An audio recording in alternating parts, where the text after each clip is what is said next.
Hello, and welcome back to the show. This week, we're bringing you 4 stories that will drive you mad. Truck stops from hell, road rage, evil from behind the wheel. So sit back, listen closely, and dive into the horror. First, a story narrated by Catherine Restivo from Reddit user Cake Crumbs. A rest stop so bad it errs on the side of evil.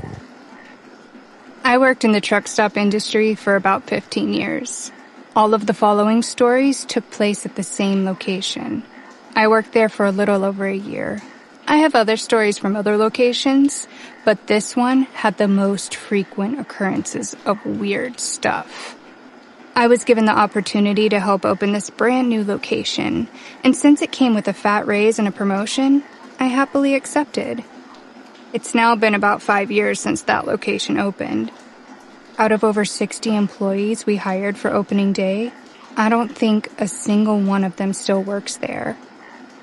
On opening day, shortly after the ribbon cutting ceremony, a woman delivering flowers dropped the flowers on her sandaled foot and sliced her foot open, bleeding all over the entrance. Little did we know, the bloodied threshold was an omen of the cursed occurrences that would follow. Within a week of being open, we had water and sewage coming through all of the drains, both indoors and outdoors. It hadn't been raining. There hadn't been a flood or any other unusual weather.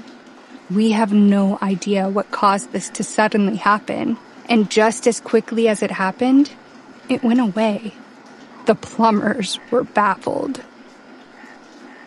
A couple of months after we opened, we faced a severe storm that destroyed the high-rise interstate sign and caused a 7-hour power outage.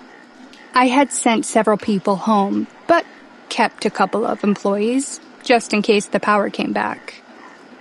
As we sat in the restaurant dining room, chatting under our emergency electric lantern, an employee who lived in the town all her life mentioned that people were a little worried when the construction of this place was announced.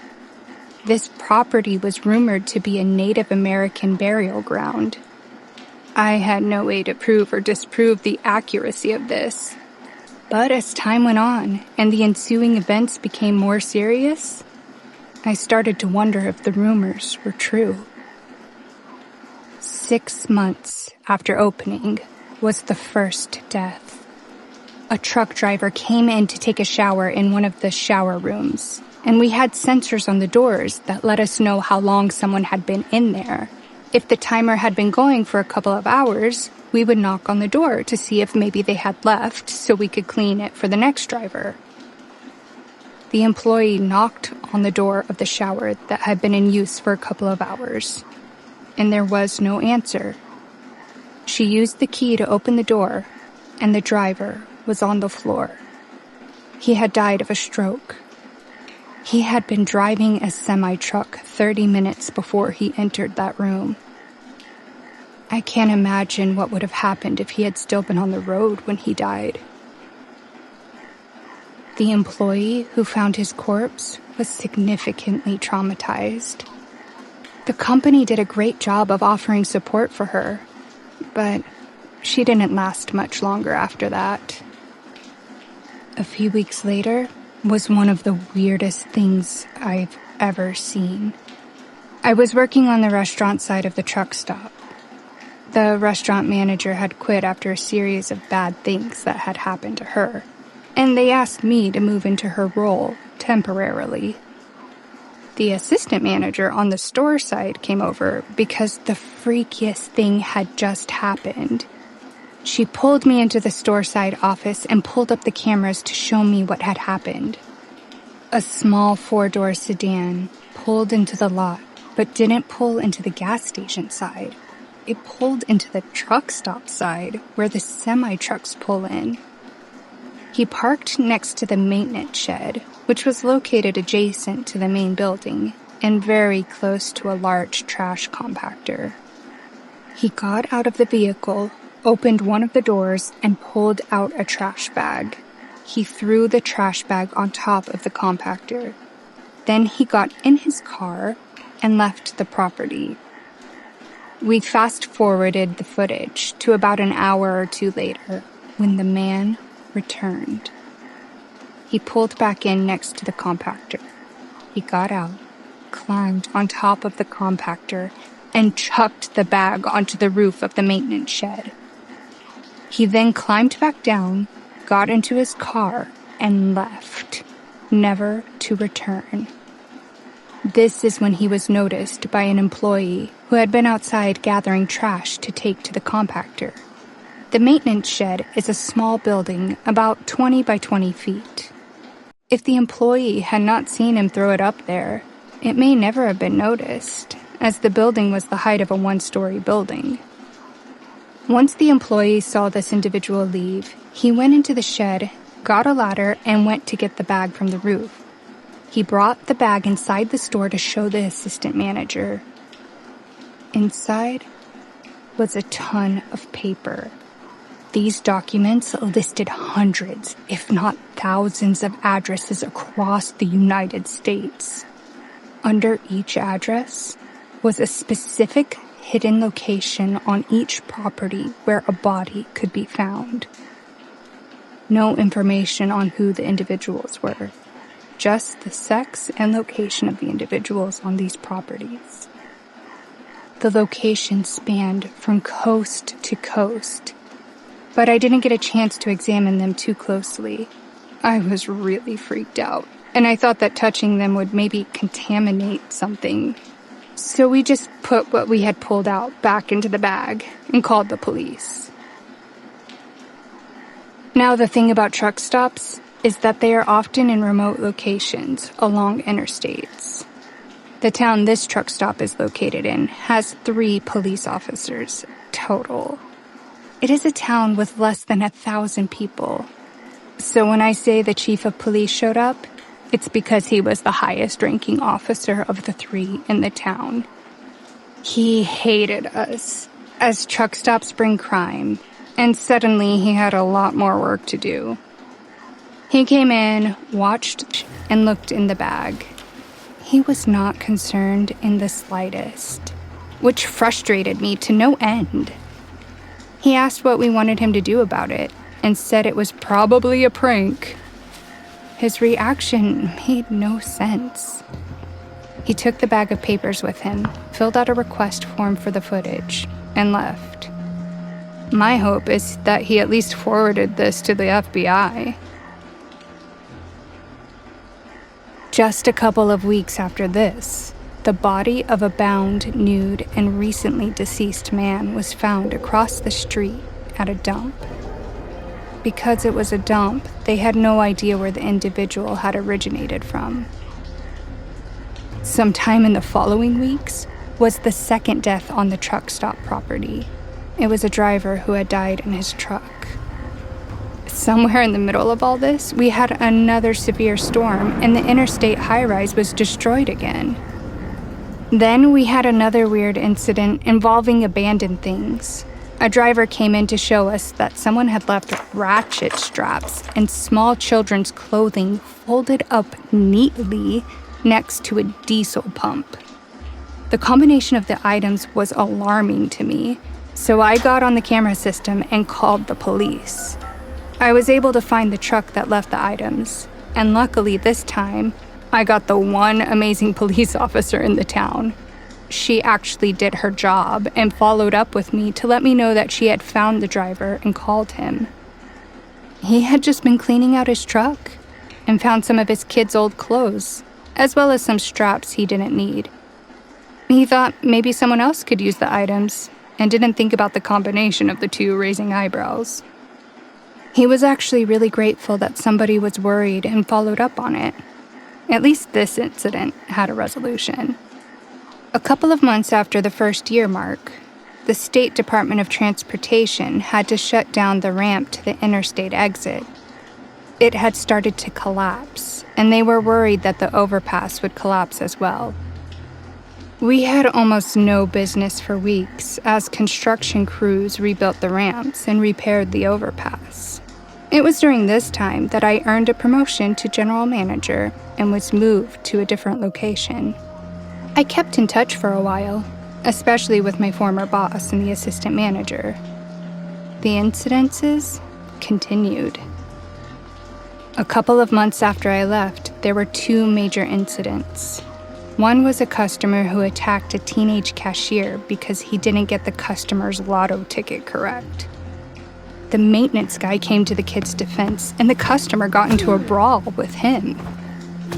The second involved an aggressive individual who entered the building with a machete, terrifying the employees. I wish I could still access the security footage of the state troopers coming in with AKs and drop-kicking the guy. I have no idea where this person came from as he walked, and this location was 10 to 15 miles from the nearest town. Slowly, over time, I lost touch with my former coworkers, and they both left the location, so I stopped getting the stories. Was this infernal truck stop haunted? A portal to hell? I don't know. But what I do know is, I now avoid truck stops like the plague. Our next story is told by the talented Gregory James. 4 teens take the spirits out to drive, but don't know how to work the brakes.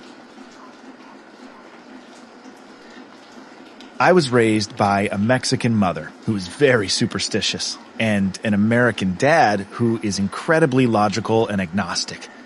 I've always been a balance of logical yet open-minded. Growing up, my mom always told me, do not play with Ouija boards. They invite demons and bad spirits into your life. She did everything she could to warn me about demons. Her being a practitioner of Santeria and my abuelita being a curandera, a healer and negative energy cleanser. I was warned about bad things my whole life, but never felt certain they existed. Anyways, this was about 12 years ago when I was 16. It was about 10 p.m., and I was hanging out with 3 of my friends, Blake, Jasmine, and Ian. My friend Ian just got a brand new car off the lot, maybe 20 miles on that baby. He literally drove it right off the lot to show it to all of us. I'm not quite sure how, but our conversation turned to ghosts, and Jasmine said, I have a Ouija board, let's use it. So we got her board and started trying to use it right there in the road, under the street lamps of a suburban housing division of Oklahoma City. Of course, nothing happened, so we chalked it up to bullshit and decided, hey, let's take this car for a drive around the back roads on the outskirts of the city. And we did just that. I was in the front seat, just focusing on the road, while Blake and Jasmine were sitting in the back talking about something stupid. We were driving along these back roads in a remote, wooded area. The back roads were still paved. We had not been on any gravel roads. All of a sudden, we heard a loud pop, and then the car started making weird noises. We pulled over immediately. Ian got his little keychain flashlight out, and on the passenger side, the tire was flat. As we inspected it, we saw the cause was something that looked like 3 claw slashes right on the side. My friend Ian and I discussed how we didn't see a single thing in the road that could have caused this. When I say the road was bare, I mean there wasn't a damn thing on the road at all. Not even a branch that could have caused something like that. Ian had his high beams on, so we could see everything clearly. Ian was pissed that he had to change his tire, especially because it was a brand new car. As he was about to open the trunk, we heard another pop, and Ian started screaming, "Ow!" at the same time. I ran around to his side and asked him what just happened. He pulled up his pant leg, and there were large scratches on his ankle and calf area. The driver rear tire had the exact same scratch marks as the front passenger tire. The claw marks on his skin were pretty deep and drew blood. We were all terrified at this point. Blake immediately ran into the car and closed the door. We all followed suit, and Ian locked the doors. As we discussed, what the fuck did we just experience? The logical side of my brain said, it's a feral animal. Don't get out of the car. But the emotional side of my brain said, a demon did this. We called AAA and got his brand new car towed. When I got home, I immediately told my mom what happened because I knew if it was something bad, she'd help me fix it. She took me to her mother's house where I was spiritually cleansed and we said a couple of Roman Catholic prayers. But after that night, I dealt with nightmares and sleep paralysis for years. Wonder what it was.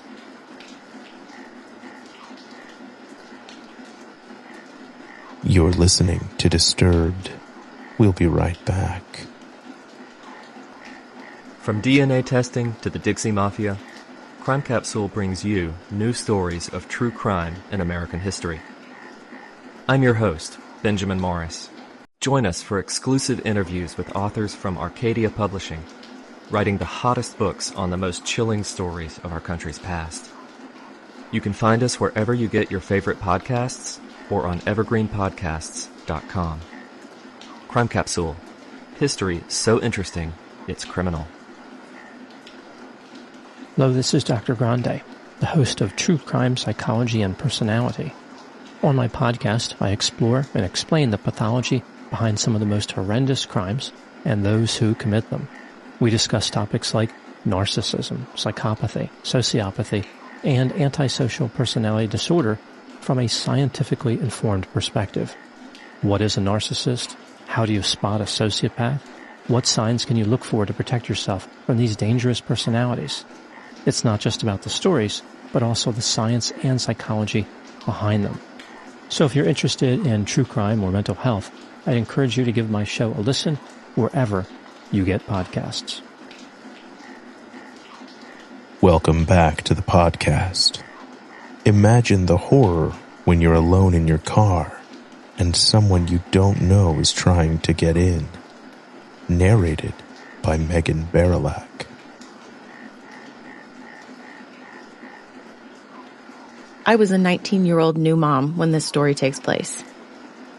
My then husband, now ex, came home from work with my 17-year-old brother in tow sometime after 1 a.m.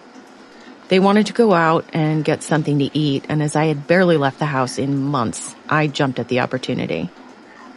I grabbed the baby and put him in his car seat in the rear passenger seat.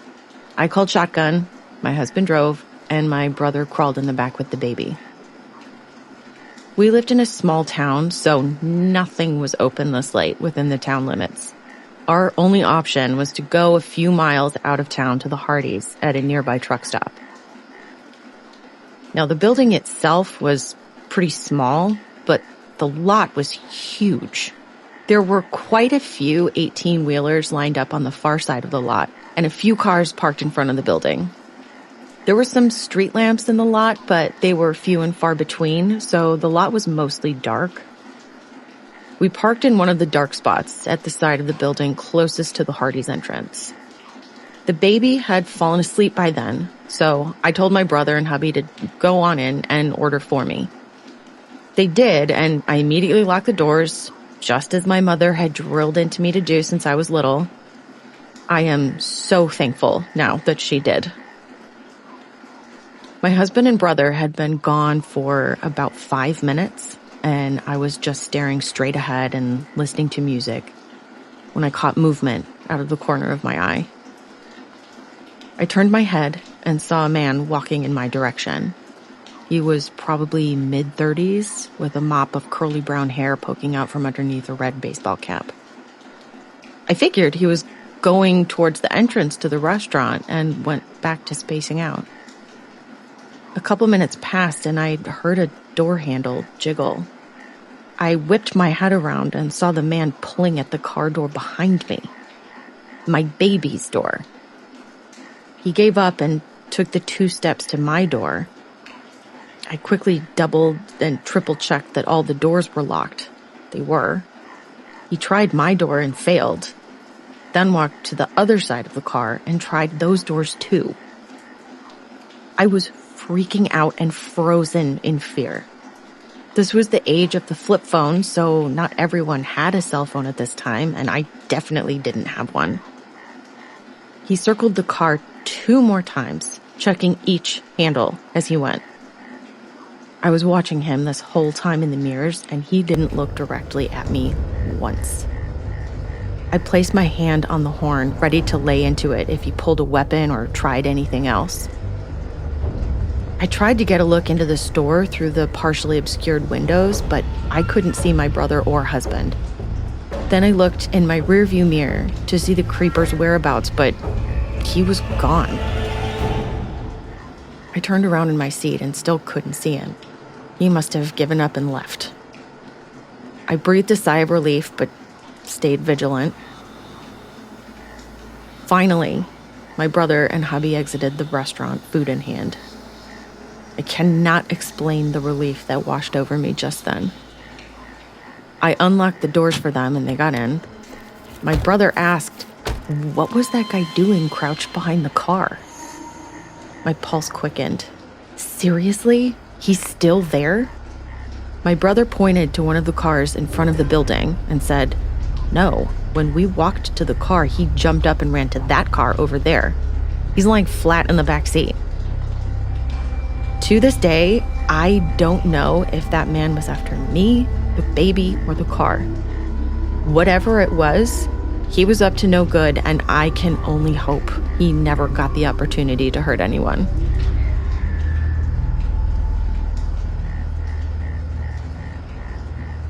Our final story is narrated by Katerina Sveta from r/Creepy Encounters. Alone on a desolate stretch of road in the middle of the night.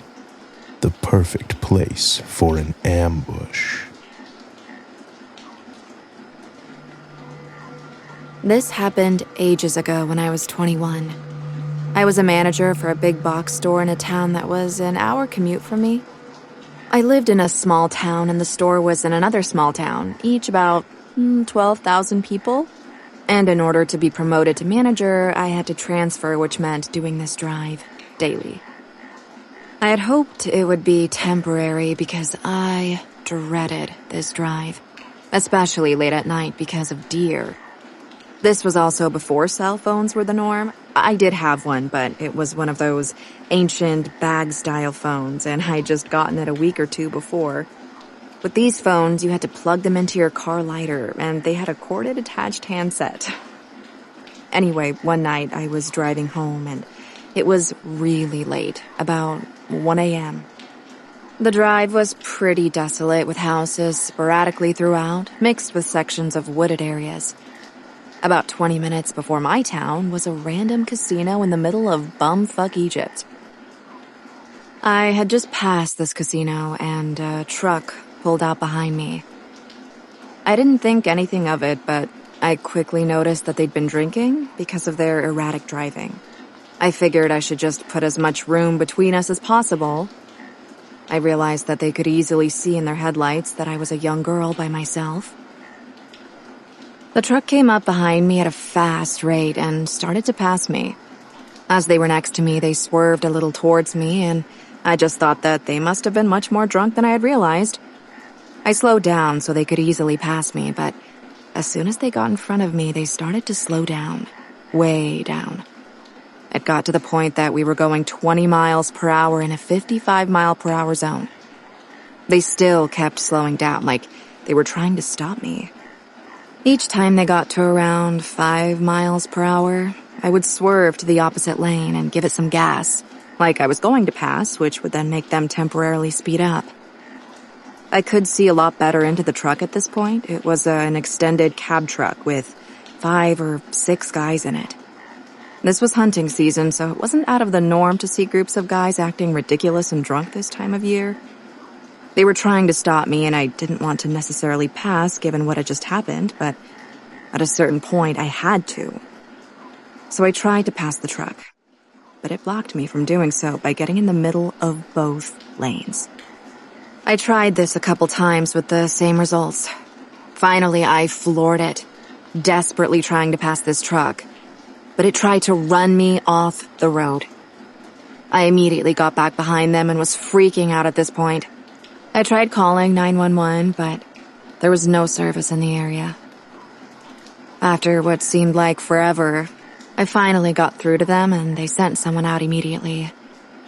As I was on the phone with them, I saw car lights in my rearview mirror.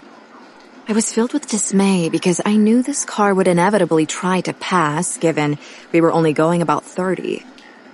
Sure as shit, the car came up behind us, and as it tried to pass, the truck ran them off the road and into a ditch. As I was telling the 911 dispatcher this, I was in a full-blown panic. We were getting close to town by then, and I could see the first stoplight. I wasn't sure what the truck was going to do because our one lane split into two, and there were gas stations up ahead.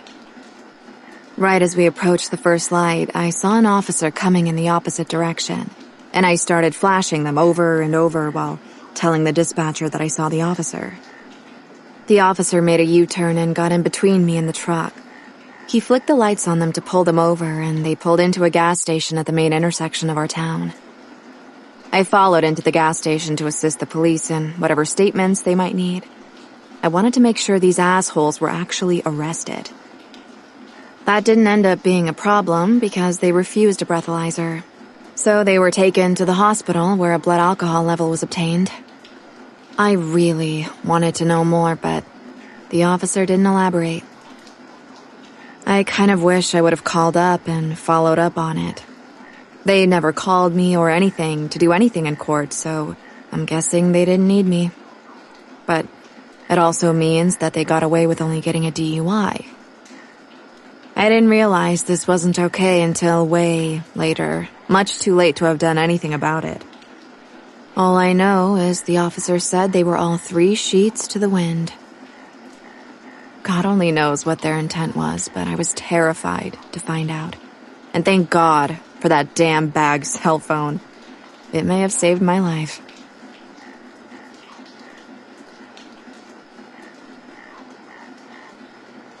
Want more Disturbed?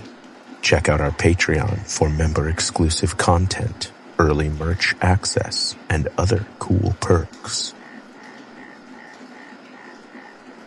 I'm your host, Doug Bailey, and this has been Disturbed, a production of Killer Podcasts and part of the Evergreen Network. For more paranormal and true crime shows, visit killerpodcasts.com. Follow our social channels at Disturbed Podcast on Instagram or Disturbed_pod on Twitter.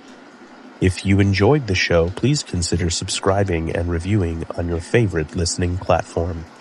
Share your own true horror story at DisturbedPodcast.com. Music by Epidemic Sound and by Carl Casey at White Bat Audio. Our producers are Noah Fouts and Elizabeth Flood. Our audio engineer is Nathan Corson. Executive producers Bridget Coyne and Gerardo Orlando. Until next time, stay safe out there.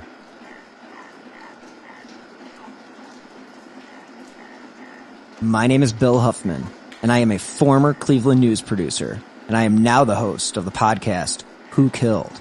I began the show focusing on the unsolved murder of Amy Mihaljevic, and now each week I explore a different case with a focus on some of the victims who don't get the attention they deserve. I have a deep catalog of over 225 episodes, so there is a guarantee there will be something for you. Who Killed is an Evergreen Podcasts, Killer Podcasts, and Slow Burn Media production. Subscribe today wherever you get your favorite shows.